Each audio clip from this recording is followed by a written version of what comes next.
사실 우리 기독교 신앙에 있어서 가장 중요한 문제는 성경을 어떻게 읽을 것인가 라는 문제로 요약된다고 볼 수 있습니다. 성경에 대해서, 성경이 하나님의 말씀이라는 데 대해서는 다들 동의하는데, 물론 일부 자유주의 신학자들이나 인정하지 않는 분들도 있겠지만, 우리 개혁 신학권 혹은 복음주의 신학권에서 성경이 하나님의 말씀이라는 것을 거부하는 사람은 없을 것입니다. 그렇다면 그것을 인정하고 함께 공감하는데, 그 성경을 도대체 어떻게 읽어야 성경을 성경 되게 할 수 있는가, 그러니까 성경을 어떻게 읽을 것인가에 대한 문제, 결국 그것이 해석학의 문제겠죠. 그러니까 성경을 어떤 방식으로 읽고 어떻게 접근하고 어떻게 해석해 갈 것인가 라는 문제가 우리 기독교 신앙과 신학의 가장 근본적인 질문이라고 생각을 합니다. 그래서 우리 개혁 신학권에서 그동안 제기되었던 여러 가지 성경 해석의 모델들이 있다면, 전통적인 의미에서 언약사적인 해석이 제기되어 왔고요. 그 다음에 구속사적인 관점에서 성경을 해석하고, 또 하나님의 나라라는 관점에서 성경을 해석해가는, 크게 제가 볼 때는 언약사, 구속사, 하나님의 나라, 이런 세 가지 정도의 모델이 현재 우리 개혁신학권에 존재하지 않나 이렇게 생각을 합니다. 자, 그런 그 세 가지의 그 관점에서 성경을 전체를 읽어내는 그 노력과 더불어 저는 오늘 퓨리턴과 에드워즈가 강조했던 모형론적인 해석학, Typological Hermeneutics라고 하는 이 모형론적인 해석학이 사실은 우리 한국교회에서 새롭게 주목을 받아야 되고 새롭게 부흥되어야 된다는 그런 관점에서 발제를 하고자 하고요. 오늘 이 제 논문은 하나의 제언이다, 하나의 프로포즐이다라고 이해하시면 되겠습니다. 이런 식으로 가야 되지 않겠나라는 제 개인적인 프로포즐을 준비했다, 이렇게 이해하시면 되겠습니다. 자, 그러면 들어가는 말 잠깐 보면은, 본 논문의 목적은 청교도와 에드워즈의 모형론적인 성경 해석을 고찰하고 그 해석학이 현재 위기에 처한 한국교회에 던져주는 시사점과 적용점을 제시하는 것이다. 아마 모형론에 대해서는 여러분들 중에 이미 알고 있는 분들이 있으실 거고요. 그래서 지금 그 다음 바로 넘어가서 모형론적인 성경 해석은 무엇인가라고 할 때, 성경을 상징적으로 읽는 상징적인 성경 해석이 큰 범주, 상위 범주라면, 그 상징적인 해석 그 밑에 모형론적인 해석은 하위 범주다라고 이해하면 되겠습니다. 그래서 상징적 성경 해석이란, 거기 지금 상징적 성경 해석의 두 번째 패러그래프에 보시면 크게 두 가지로 분류할 수 있다. 첫째, 좁은 의미에서 상징적 성경 해석. 그것은 상징적 언어를 사용한 성경 본문에 대한 해석 방법을 의미한다. 그래서 상징적인 언어를 사용하고 있는 성경 본문을 그냥 그것을 어떤 의미에서는 문법적인 해석의 절차를 따라서 해석하는 것, 그것이 상징적인 해석, 좁은 의미의 상징적인 해석이 되겠습니다. 그 다음에 좀 더 넓은 의미, 146쪽으로 가서 좀 더 넓은 의미에서의 상징적 성경 해석은, 그것은 성경 본문을 일단 문자적으로, 문법적으로, 역사적으로 긴 방법으로 해석한 후에 그 성경 본문이 가지고 있는 보다 충만한 의미, 라틴어로 sensus planio라고 하는 보다 충만한 의미를 밝히는 해석법이다. 여기서 보다 충만한 의미, 혹은 영적 의미, 상징적 의미, 혹은 신학적 의미를 뜻한다라는 그런 관점에서 성경을 해석하는 것이 넓은 의미의 상징적 성경 해석인데, 이 상징적 성경 해석의 하나의 실예가 바로 모형론적인 성경 해석이 되겠습니다. 147쪽. 그래서 상징적 성경 해석과 관련해서 오랜 교회 역사 동안 기독교회에 대해서 큰 영향을 미친 해석법이 바로 모형론과 예표론이다라는 것입니다. 모형론과 예표로 인한 구약 성경에 기록된 사람, 사물, 사건, 제도들이 그 당시의 문화적, 역사적 배경 속에서 문자적인 의미를 가질 뿐 아니라 예수 그리스도와 복음에 대한 모형과 예표로서 혹은 예수 그리스도와 복음을 상징하는 이중적 혹은 다중적 의미를 갖는다고 보는 성경 해석법이다. 그것이 모형론적, 예표론적 성경 해석인데요. 우리가 알다시피 히브리서 10장에서 율법은 10장 1절에 율법은 장차 올 좋은 일의 그림자일 뿐이요 참 형상이 아니므로 해마다 늘 드리는 같은 제사로는 나오는 자들을 언제나 온전하게 할 수 없다고 하면서 성경 본문 자체가 그림자일 뿐이요 참 형상이 아니다. 율법이 장차 올 좋은 일, 복음 혹은 복음 사건의 그림자다라는 사실, 모형이라는 사실 혹은 예표라는 사실을 성경에서 이미 히브리서 10장 1절에서 지금 천명을 하고 있습니다. 그 다음에 넘어가서 거기 지금 147쪽의 마지막에 물론 여기서 반드시 지적하고 넘어가야 할 것은 모형론적인 예표론적 성경 해석이 상징적 성경 해석의 전부가 아니라 일부라는 사실이며 상징적 성경 해석은 모형론과 예표론을 중요한 일부분으로 포함하되 그것을 넘어간다는 사실을 기억해야 된다. 그래서 오늘 저는 이제 포커스를 상징적 해석법 전체에 포커스를 두기보다는 모형론적 성경 해석법에 중점을 두고 발제를 하고자 합니다. 여기 그 다음에 이제 그 역사가 나옵니다. 상징적 성경 해석과 모형론의 역사인데 특별히 모형론으로 넘어갔어요. 149쪽에 예수님 자신이 모형론적, 예표론적 성경 해석을 실행하셨다는 것입니다. 대표적인 신뢰가 요한복음 3장 14절에서 모세가 뱀을 든 것 같이 인자도 들려야 하리니라는 말씀 그 자체가 민수기에 기록된 대로 광야에서 모세가 뱀을 든 사건이 그 시대의 문자적 역사적 의미를 넘어 장차 죄인의 대속을 위한 예수님의 십자가 사건을 예표한 사건으로 해석하고 있다는 사실이다. 그러니까 예수님께서 모형론적인 성경 해석, 구약의 구약 사건을 구약의 역사적 문화적 맥락에서만 읽는 것이 아니라 구약을 신약의 복음적 맥락에서 다시 재해석하고 그 구약의 더 깊은 의미를 파헤치는 해석을 예수님이 직접 해 주셨다는 것이죠. 요한복음 6장에 유대인의 조상들이 광야에서 먹었던 만나와 자신을 비교하셔서 광야의 만나는 참 생명의 떡이신 예수 그리스도의 모형이요 예표 그림자였다고 주님이 해석하고 있습니다. 그래서 요한복음 5장 39절에서 예수님이 모형론적 성경 해석에 대한 한 가지 근거 구절로 너희가 150쪽입니다. 성경에서 영생을 얻는 줄 생각하고 성경을 연구하거니와 이 성경이 곧 내게 대하여 증언하는 것이라. 여기서 지금 이 성경은 예수님이 이 말씀하실 때는 구약 성경이죠. 신약이 완전히 기록된 상태가 아니었기 때문에 그리고 정경이 확정된 상태가 아니었기 때문에 바로 여기서 주님이 성경이라고 하시는 것은 구약 성경입니다. 그런데 구약 성경이 이 성경이 곧 내게 대하여 증언하는 것이라.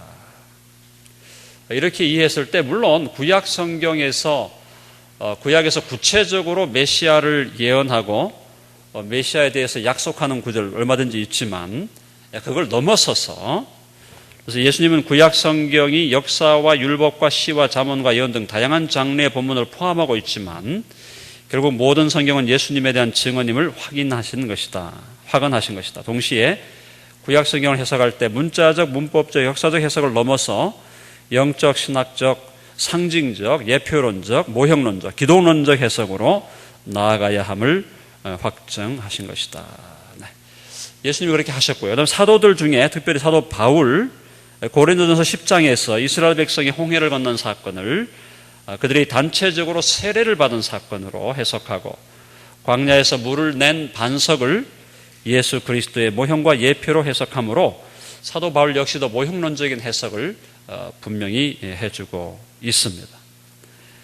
사도 바울뿐 아니라 모든 신약 성경에 상당한 그 기록들이 구약에 대한 모형론적인 해석을 지금 실행하고 있는 것을 보게 되죠. 자, 이제 교부 시대로 넘어가면 안디옥 학파와 알렉산드리아 학파의 차이점이 있었지만 어쨌든 모형론적인 해석을 미니멀하게 아주 최소한으로 적용할 것이냐, 아니면 맥시멀하게 좀 더 극대의 방법으로 최대한 더 적용해서 해석할 것이냐에 대한 해석학적 접근은 달랐지만 모형론적인 해석을 해야 된다는 데 대해서는 교부들 간에 이견이 없었다라는 것입니다.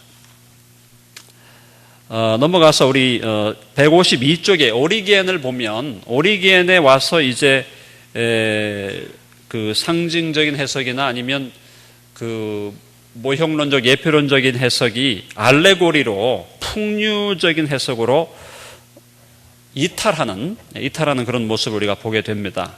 그래서 그는 세 번째 줄에 보면은 필로의 알레고리적, 철학적, 풍류적 해석 방법을 지나치게 극단적으로 활용함으로써 성경 본문의 문법적, 역사적 의미를 약화시키고 영적, 풍류적 의미를 강조하였다. 그래서 그 결과로 영혼육의 삼분설, 그 다음에 신플라톤주의 철학의 깊은 영향을 받아서 나중에는 삼위일체론에 있어서 종속론을 주장하게 되고요. 그 다음에 구원론과 관계해서 만유구원 또는 만유회복론의 이단을 주장하게 됩니다. 오리겐이 풍류적인 해석을 철학적인 방법으로 해내는 그런 모습을 보임으로써 사실은 오리겐 이후에 풍류적 해석에 대한 정당한 비판 의식을 우리 정통교회가 가지게 되었지만, 오히려 그것이 나중에 성경에 대한 정당한 모형론적인 예표론적인 해석을 또 질식시키는 또 다른 부정적인 요소도 되었다라고 볼 수가 있겠습니다. 어거스틴은 그 마지막 153페이지 첫 부분에 보면 어거스틴의 저수를 검토해 보면 성경적인 상징주의 또는 모형론적 예표론적 해석을 고수하고 있음을 발견하게 된다. 이 점은 긍정적으로 평가되어야 한다. 하지만 그의 해석에는 오리겐적인 풍류적, 알레고리적 오류 역시 발견되고 있다라고 볼 수가 있겠습니다. 그래서 이제 결국 나중에 중세 시대로 가면서 중세의 그 사중적 해석 방법, 쿼드리가라고 하는 중세의 교회는 사중적인 해석 방법을 취하게 됩니다. 그것이 바로 첫 번째가 문자적, 문법적, 역사적 의미, 두 번째가 본문의 도덕적 의미, 세 번째가 풍류적 의미, 네 번째가 신비적, 천상적 의미, 이 네 가지를 한 본문에서 찾아내는 중세교회 특유의 성경 해석학을 발전시키게 되는 것이죠. 그래서 일단 중세 신학자들의 사중적 해석법을 통해서 교부들의 예표론적인 혹은 상징주의적인 해석을 계승한 측면은 긍정적으로 평가되어야 하지만, 그들의 상징주의적 풍류적 해석이 성경적이고 정통적인 교리에 의해서 통제되지 않고 무질서하고 자의적인 방향으로 전개되면서 성경 본문의 참된 의미를 왜곡시키고 복음의 명료성을 약화시켰으며, 동시에 비정통적인 교리들을 산출한 부분은 비판되어야 한다. 그래서 중세 교회가 가졌던 성경 해석법에 대해서 중세 교회에 대한 그 성경 해석법을 완전히 모든 것이 다 100% 잘못이다라고 이렇게 모든 것을 다 쓰레기통에 던지기보다는 그 안에 있었던 교부 시대로부터 내려왔던 모형론적, 예표론적 해석에 대해서는 우리가 긍정적으로 평가할 수 있다라는 것이 제 주장이 되겠습니다. 종교개혁 시대에 와가지고 역시 우리 루터와 켈빈을 포함한 종교개혁자들은 문자적, 문법적, 역사적 해석을 재강조함으로써 중세교회가 했던 그 잘못된 풍류적인 혹은 알레고리칼한 그런 해석의 오류들을 바로잡고 극복하려고 했습니다. 그것은 우리 종교개혁자들의 탁월한 공헌으로 긍정적으로 평가되어야 합니다. 물론 그렇다고 해서 루터와 켈빈, 특별히 루터 같은 경우는 성경의 중심을 예수 그리스도로 보는데 철저한 그 일관된 관점을 나름대로 유지함으로써 상당히 그 모형론적이고 예표론적인 해석에 대해서는 상당히 긍정적인 입장을 폈습니다. 켈빈은 모형론적인 해석에 대해서 금하지는 않았지만, 그것을 금지하지는 않았지만 그것을 적극적으로 강조하지도 않았다, 이렇게 볼 수 있겠습니다. 자, 그러나 재밌는 것은 청교도 시대에 왔을 때, 우리가 오늘 이번 컨퍼런스의 청교도와 에드워즈가 지금 핵심이라고 본다면, 청교도 시대에 왔을 때는 켈빈에게서 신학적으로는 굉장히 그 영향을 많이 받았던 이 청교도들이 모형론을 활용함에 있어서는 켈빈보다 한 차원 더 나아갔다는 사실을 우리는 발견하게 되는 것입니다. 그래서 거기 지금 윌리엄 길드, 제가 자세히 못 읽습니다. 그래서 사람만 지금 이름만 제가 말씀을 드리겠습니다. 윌리엄 길드와 같은, 또 존 윈스 156쪽, 그 다음에 156쪽에 타머스 테일러, 사무엘 매더, 그 다음에 존 오웬, 뭐 청교도 황태자라고 우리가 불리고요. 존 오웬이 그의 주제인 하나님과의 교통, Of Communion with God이라는 이 책에서 역시 상당히 그 예표론, 모형론을 적극 사용하고 있고요. 오웬이 히브리서 주석을 썼을 때도 상당히 특별히 그 히브리서 자체가 강조하고 있는 모형론과 예표론에 대해서 굉장히 적극적인 관심을 오웬은 보여주고 있습니다. 청교도 시대의 그 모형론적 혹은 상징주의적인 그런 해석, 성경의 모형과 비유 설교라는 것을 어떤 의미에서 집대성한 사람은 벤저민 키치라고 알려져 있는데요. 이분이 1640년에서 1704년까지 사역을 하셨고, 그 다음에 청교도, 마지막 청교도이자 최후의 청교도이자 최대 청교도 신학자로 평가받고 있는 에드워즈 역시 예표론과 모형론에 있어서 굉장히 탁월한, 그리고 굉장히 적극적인 수용, 단순한 수용이 아니라 모형론과 예표론을 적극적으로 발전시킨 사람이었다라는 것입니다.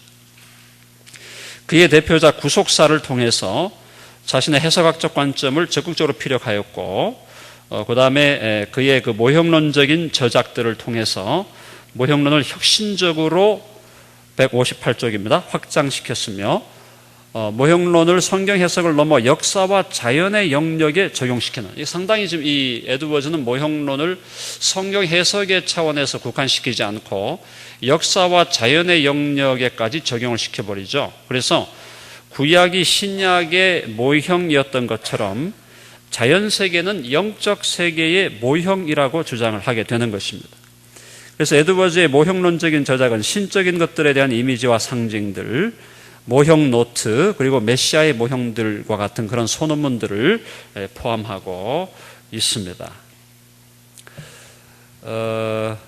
얼마 전에 번역되어서 나온 우리 에드워즈의 로마서 주석을 좀 보시면, 그 중에 5장에서 아담은 오실자의 표상이라고 하는 그 본문을 에드워즈가 해석하면서 상당히 모형론에 대해서 적극적인 자기의 관심을 피력하고 있습니다. 거기 158쪽에 잠깐 읽어보면요, 아담은 오실자의 모형이라, 이 말의 뜻은 타락 이전에 있었던 일들이 그리스도의 구속과 관련된 일들의 모형이라는 것으로 보인다. 왜냐하면 내가 보기에 인간의 창조는 그리스도의 구속과 같고 생명나무는 그리스도의 모형이기 때문이다. 기독교 모형론의 이론과 용어는 성경 본문들을 해석하는 방법으로 사용될 때 최초의 교부 시대를 얘기하는 거죠. 거슬러 올라간다. 모형론적인 해석 개념은 부분적으로 구약 성경에 언급된 특정 인물, 제도, 사건들을 그리스도에 대한 비유, 예표 또는 예시로 간주하는 신약 본문들에서 기원한다. 예를 들어서 로마서 5장 14절에서 사도 바울은 아담이 오실자, 곧 그리스도의 모형이었다고 진술한다. 자세하게 지금 다 읽을 수는 없고요.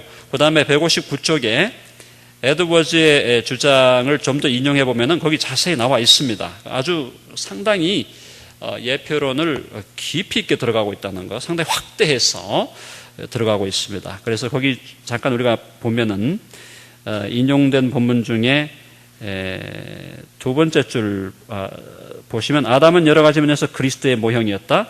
아담은 흙으로 지음받은 첫 사람이었다. 마찬가지로 그리스도도 죽은 자 가운데서 부활하신 첫 사람이셨다. 곧 무덤 혹은 또는 흙에서 처음으로 부활하신 분이셨다.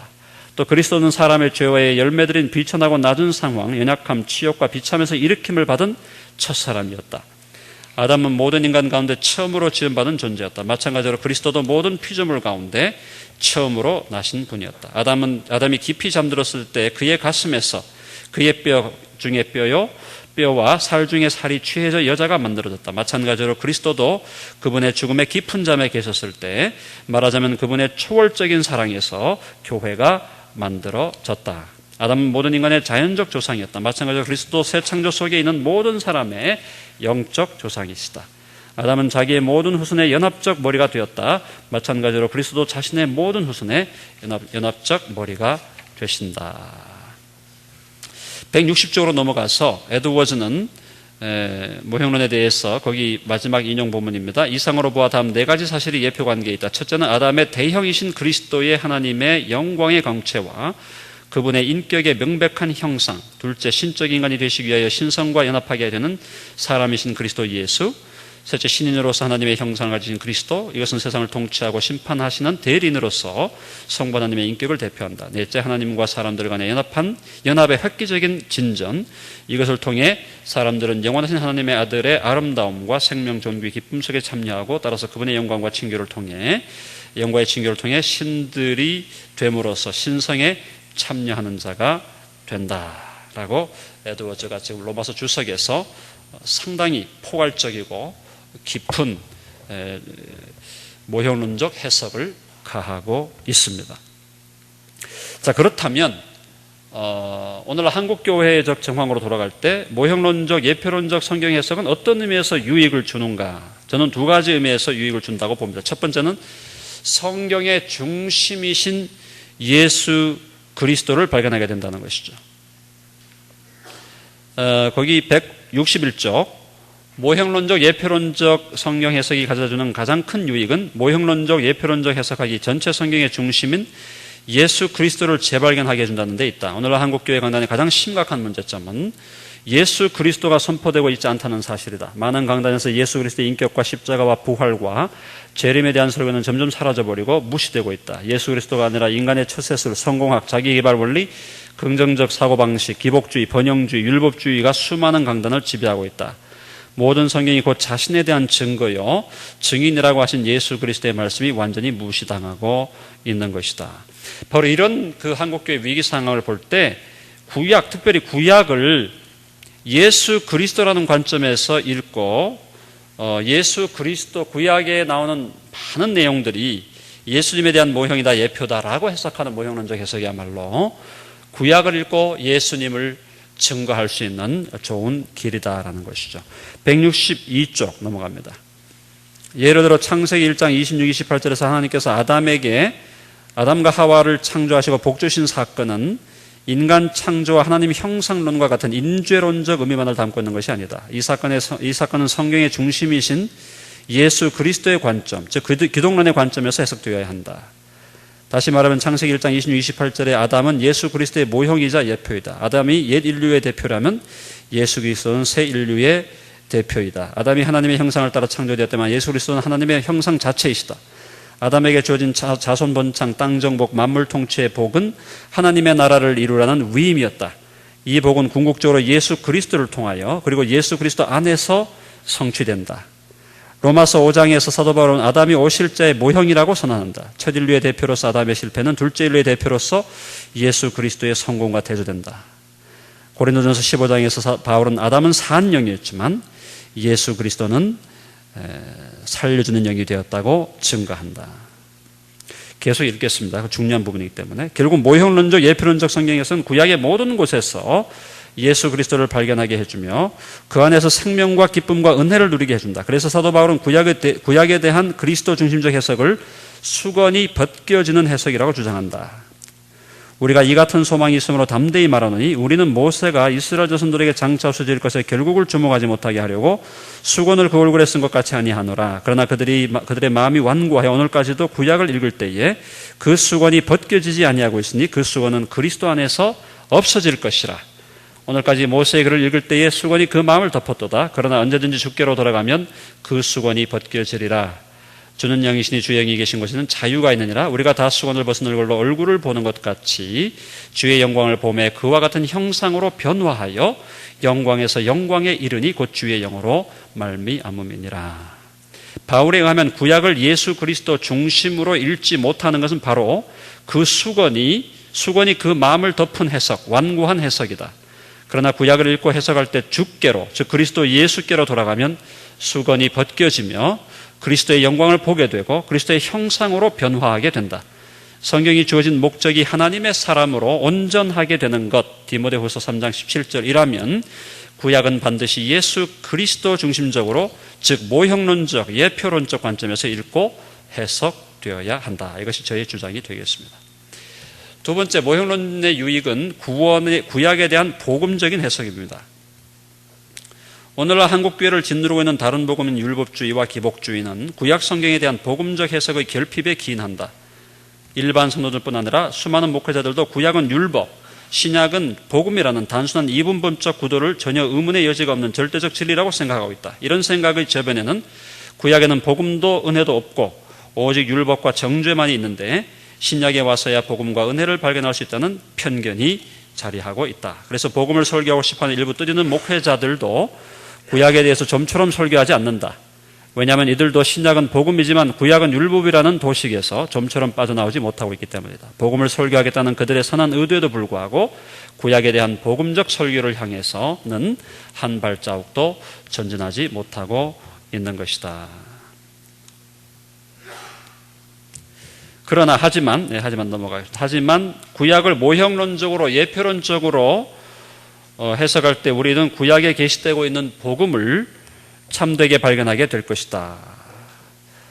예를 들어 창세기 2장에 나오는 아담과 하와의 결혼 사건은 결혼이라는 제도가 하나님께서 세우신 거룩한 제도라는 역사적 윤리적 교훈을 담고 있다. 하지만 그것만이 다가 아니다.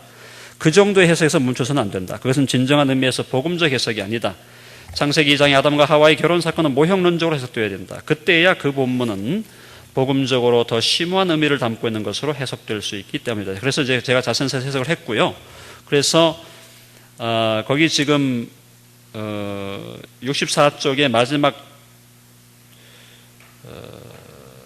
부분의 넷째 줄, 즉 복음적인 사건에 대한 모형이다. 남자가 부모를 떠나 그의 아내와 합하여 둘이 한 몸을 이룰지로다라는 말씀 역시 그냥 결혼의 연합과 서약에 대한 의미를 담고 있는 것에서는 해석하는 것으로 멈춰서는 안 된다. 더 심오한 복음적인 의미가 담겨 있다. 그것은 고린도전서 6장 17절이 말씀하는 바와 같다. 주와 합하는 자는 한 영이니라.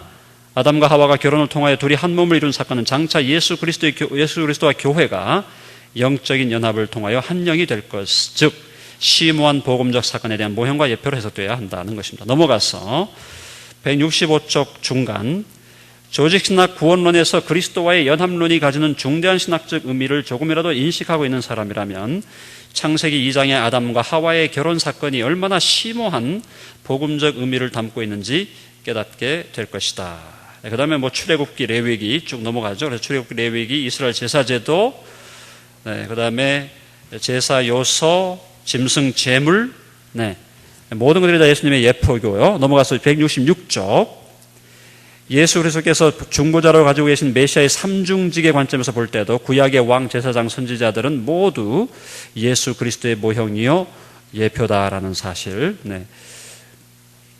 그 다음에 구약 전체가 이스라엘의 역사라고 할 때 이스라엘의 역사 속에 이스라엘의 고난과 영광은 예수 그리스도의 십자가와 부활에 대한 예표였다. 그래서 누가복음 24장 25, 27에서 예수님이 그리스도가 이런 고난을 받고 자기의 영광에 들어가야 할 것이 아니냐 하시고, 이에 모세와 모든 선지자의 글로 시작하여 모든 성경에 쓴 바 자기에 관한 것을 자세히 설명하셨다라고 말씀하고 있습니다. 자, 그렇다면 모형론적인 혹은 예표론적인 성경 해석의 회복을 위한 과제가 뭐냐? 제가 4가지 제안을 드립니다. 첫 번째는 문법적, 역사적 해석의 바른 역할을 확인하는 것입니다.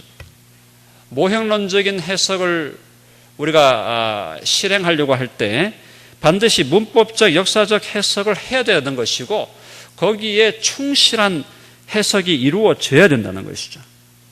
그것이 전제가 되지 아니하고 모형론적으로 예표론적으로 넘어가게 되면은 이제 심각한 문제를 노정하게 됩니다.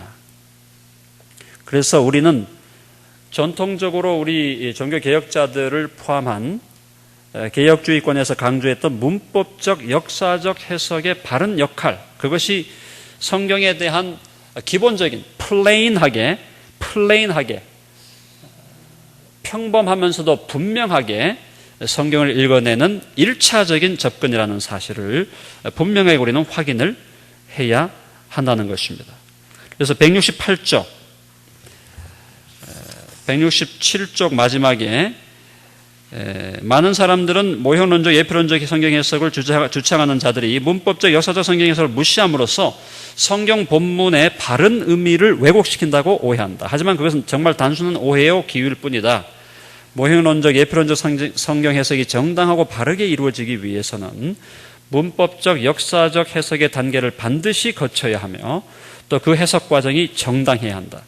정당하고 바른 문법적, 역사적 해석이 무시된 채 모형론적, 예표론적 해석만 배타적으로 수행될 경우 그야말로 자의적이고 무질서하고 무책임한 왜곡을 낳을 수밖에 없다. 이 사실이 한국교회와 복음주의권에서 면밀하고 철저하게 논구되고 합의되고 확립되어야 한다는 것입니다. 그래서 정통의 교리를 확립하는 데 있어서 문법적, 역사적 해석은 절대적으로 중요하다는 것이죠. 교리의 확립에 있어서는 문법적, 역사적 성경 해석이 절대적으로 필요하고 정당하게 이루어져야 된다는 겁니다. 두 번째는 모형론적, 예표론적 성경 해석의 필요성과 유익성을 인정하라는 것입니다. 168쪽 마지막 단락에 보시면 그러면서도 문법적, 역사적 성경 해석은 모형론적, 예표론적 성경 해석의 준비 과정으로서 분명한 한계가 있다는 사실 또한 면밀하고 철저하게 논구되고 확립되어야 한다. 문법적, 역사적 성경 해석은 성경 해석에서 절대적으로 필요한 과정이다. 그 과정을 통해서 기독교의 정통 교리가 확립될 수 있기 때문이다. 하지만 그것으로 충분하지 않다. 문법적, 역사적 성경 해석의 근거에서 영적, 신학적 해석으로 나아가야 한다. 자, 그래서 거기 그 이유가 뭐냐? 첫째, 이유가 성경 본문에 대한 문법적, 역사적 성경 해석의 단계에서 멈출 경우 모든 성경이 증거하는 예수 그리스도와 복음에 대한 더 풍부하고 충만하고 숨겨져 있는 영적, 신학적 의미를 놓치게 된다. 특별히 구약 성경에 대한 문법적, 역사적 성경 해석의 단계에서 멈춘다는 것은 수건을 쓰고 구약을 바라보는 것과 같다는 것입니다. 두 번째로 그 결과 바로 지금 우리 안에 내주하시는 성령을 통하여 우리와 함께 하시는 예수 그리스도의 임재를 생생하게 체험할 수 없게 되며 더 나아가서 예수 그리스도를 통하여 매개되는 삼위일체 하나님과의 깊은 영적 교통을 누리지 못하게 된다. 그로 인하여 성도 개인이 예수님과 같은 형상으로 변화되는 성화, 교회 공동체가 그리스도의 몸으로서 자라나는 성숙과 같은 거룩한 열매들을 맺을 수가 없게 된다. 특별히 구약의 측면에서는 모형론과 예표론으로 읽어내는 것이 우리의 성화에 있어서도 대단히 중요하다는 것이죠. 구약을 읽으면서 예수 그리스도를 발견하고 예수 그리스도를 통하여 매개되는 삼위일체 하나님과의 교통 속에 들어가기 때문에 성도가 성화되고 개인적으로 교회가 공동체적으로 성숙될 수 있다라는 것이 저의 주장입니다. 그 다음 세 번째로 170쪽 모형론적인 극소주의로부터 극대주의로 나아가야 된다는 것입니다. 모형론적 극소주의란 오늘날 한국교회와 복음주의권에 널리 확산되어 있는 관점, 그것은 성경 자체가 모형론적, 예표론적 성경 해석을 수행하고 있음을 인정하면서도 성경 본문 자체가 모형론과 예표론에 직접적으로 연결시키는 부분에 대해서만 모형론적 해석을 허용하는 입장이다. 즉 모형론적 해석을 문법적, 역사적 해석의 한계 내에 가두어 놓는 관점이다. 이게 이제 대부분의 관점이죠. 그러니까 신약을 읽어보니까 신약에서 예수님이 광야에 뱀을 든 사건, 예수님이 요나가 물고기 속에 들어갔던 사건을 주님의 부활의 사건과 비교했던 이런 측면들, 이제 이런 것들, 그러니까 신약 본문이 우리들에게 모형론적인 해석을 하고 있고 그것을 요구하는 거기에서만 멈춰야 된다는 것이 모형론적 극소주의입니다. 극소주의. 그러나 저는 이제 극소주의가 아니라 극대주의로 가야 된다라는 입장이죠. 거기 계속 읽어보면 170쪽에 예를 들어 모형론적 극소주의자는 예수님께서 요한복음 3장에서 광야에서 장대에 높이 들린 노뱀을 십자가에 달리실 자신에 대한 모형과 예표로 해석한 부분을 모형론적 해석의 신뢰로 인정한다. 하지만 모형론적 극소주의자는 그 이상 나아가려고 하지 않는다. 다시 말해서 모형론적 예표론적 원리를 확대하고 적용해서 여리고성에 라합이 걸었던 붉은 줄, 아담과 하와의 몸을 가리기 위해 희생된 짐승의 피 등을 예수 그리스도의 보혈에 대한 모형과 예표로 해석하는 것을 수용하지 않는다. 심지어 아브라함이 이삭을 제물로 잡아서 번제로 드리는 창세기 22장의 사건조차도 하나님 아버지께서 당신 아들 예수 그리스도를 희생시켜 우리의 죄를 대속하실 사건에 대한 모형과 예표로 인정하지 않는다. 또한 야곱의 생애 속에서 야곱이 라헬을 지극히 사랑한 모습을 결국 교회에 대한 예수 그리스도의 헌신적이고 일편단심적인 사랑에 대한 모형이요 예표였다는 사실 또한 인정하려고 하지 않는다. 더 나아가서 요셉의 고난과 비하와 승귀의 과정을 포함한 인생사 전체가 예수 그리스도의 순환과 비하와 승귀에 대한 모형과 예표라는 해석도 수용하지 않는다. 이러한 모형론적 극소주의자의 태도는 신약 성경 안에 내재된 모형론적 예표론적 해석에 머물므로써 안정감을 주는 장점이 있음은 분명하다. 모형론적인 해석을 극대 해석으로 나아가게 될 때 이것이 자의적으로 무질서하게 혼란을 야기시킬 수 있다는 그런 염려가 있기 때문에 신약 성경에서 모형론적 해석을 하고 있는 것만 하자. 그렇게 하면은 안정감이 있죠. 그냥 거기에 머무를 수 있으니까. 하지만 모든 성경이 내게 대하여 증언한다는 예수님의 말씀을 너무나 축소해서 적용하는 치명적인 약점을 가진다. 그렇게 함으로써 성경 전체를 통해 드러나는 예수 그리스도와 복음의 영광스러운 모습에 대해서 무지하게 될 수밖에 없다. 그것은 예수님의 임재에 대한 생생한 체험, 예수님과의 풍성한 영적 교통을 막을 뿐만 아니라 성도 개인과 교회 공동체 성화 변화에도 긍정적인 영향을 미칠 수 없다. 바로 그런 의미에서 성경 전체를 예수 그리스도의 신성과 인성, 인격과 삶과 사역, 십자가와 부활, 초림과 재림의 관점에서 적극적으로 해석하는 모형론적 극대주의가 우리가 택해야 할 바른 방향이라는 것이 분명하다. 그리고 많은 교부들과 중세 건강한 신학자들과 청교도 신학자들, 그리고 무엇보다 에드워즈가 모형론적 극대주의를 선택했다는 사실 또한 매우 중요하다. 자, 극대주의로 간다는 것을 주장하는 입장에서 이것이 통제되지 아니하면, 모형론적인 극대주의가 통제되지 아니하면 문제가 발생합니다. 반드시 발생합니다. 그렇기 때문에 우리는 극대주의 길을 가더라도 통제된 극대주의를 가야 됩니다. 171쪽에 통제된 극대주의 그 밑에 그러나부터 다시 읽겠습니다. 그러나 모형론적 극대주의의 길을 택할 경우 우리는 새로운 문제에 봉착하게 된다. 그것은 역사상 모형론적 극대주의의 길을 걸었던 상당수의 사람들이 거의 공통적으로 오류를 범해왔다는 사실과 관련된다. 대표적인 신뢰가 오리겐이다. 물론 오리겐은 필로의 신플로탄주의 철학의 영향을 받았다. 하지만 오리겐이 모형론적 해석을 넘어 풍류적 해석 방법을 수용하고 또 풍류적 극대주의 길을 택한 결과 그가 얻어오지 않았던 오류, 즉 이단적인 교리를 주창하는 잘못을 범하게 되었다. 그 다음에 그 앤드루 죽수라는 영국에 있는 그분 역시도 모형론을 극대주의로 나갔는데 오류를 범했습니다. 위트니스 리, 지방교회에 있는 모형론적 극대주의자였고 그가 오류를 보이고 있습니다.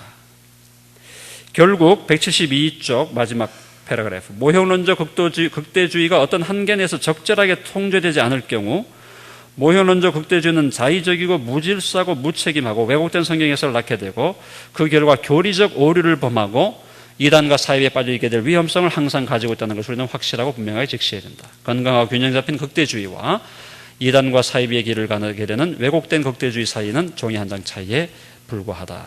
그렇다면 우리가 선택한 모형론적 극대주의의 길은 반드시 적절하게 통제된 극대주의의 길이어야 한다는 것이 분명해진다. 모형론적 극대주의를 적절하게 통제하는 방법은 무엇인가? 우선 논자는 성경에 나타난 모형과 예표를 예수 그리스도의 초림과 재림과 삶이라는 테두리 내에서 해석하는 것은 모형론적 극대주의를 적절하게 통제하는 좋은 방법이라고 생각한다.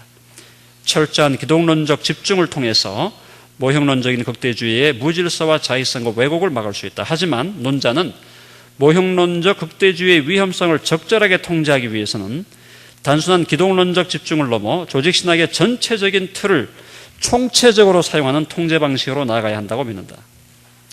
여기서 조직신학의 전체적인 틀이란 성경론, 신론, 인간론, 기독론, 성령론, 구원론, 교회론, 종말론 전체를 포함하는 성경적 교리의 전체계를 의미한다.